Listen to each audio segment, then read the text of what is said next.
This is an update on the Honda XL75 project that I did a posting on a few days ago. I've taken the engine down, pulled the cylinder head off and the cylinder, as you can see here, and I have determined a cause and effect situation here and figured out what was going on. You're looking at the very top of the engine, and here's the valves.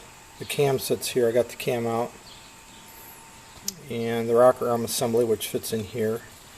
And what I discovered, the first thing I found is that the valve timing was out 180 degrees. In other words, it was completely the opposite the way whoever had the engine apart before, the top anyway, had gotten the timing significantly or severely wrong and got 180 degrees out of phase. Well, the result of that is bent valves, which you can see right here. Both of the valves are bent, or at least I believe they're bent, and they're partially open. And what probably happened is when the previous person who worked on it put it back together and probably started to trounce on the kickstarter. Ended up with interference between the valves and the piston. And because they're bent, like I said, I believe they're bent. I haven't taken them out yet, but knowing what I know about these motors and valve configurations, neither one of them will retract to the closed position. And in fact, I think it's this one. I think it's significantly bent because it's off center. So what I'm going to do, after discussing it with the owner, I'm going to pull the valves. Obviously they're going to have to be replaced. He wants me to continue on with the project, so I'm going to pull the valves, release the keepers here, take the valves out. It might be a little tricky to get them out depending on how bad they're bent, and end up doing a valve job for the top end. New valves, probably valve guides, new seals, etc. So the next step will be to pull the valves and see what's going on underneath them and determine what's going to be involved in the valve job. But certainly new valves are in the future for this cylinder head. Here's the cylinder itself.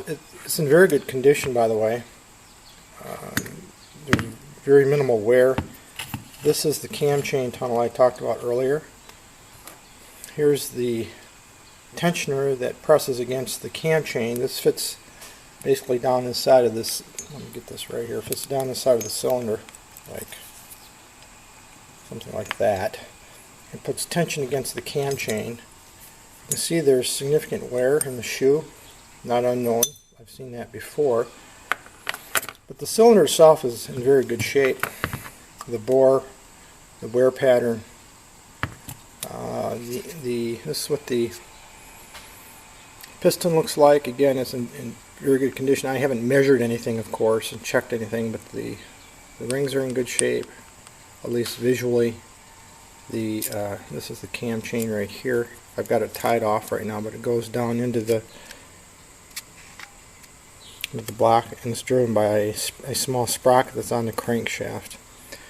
So this is the chain that this tensioner pushes against to keep it taut. I haven't decided what I'm going to do about the chain yet. It seems to be a little stretched, but I'm probably going to end up reusing that. It wouldn't be my first choice, but in order to replace the chain, I really have two options. I have to split the cases because it's an endless chain, to put a new endless chain on it, or the other option I could pursue is putting a new chain on that's got a master link in it. I'm not a real fan of that on chains for cams, for overhead cams, so I'll probably just reuse this chain, replace the slipper or the shoe, and proceed from there.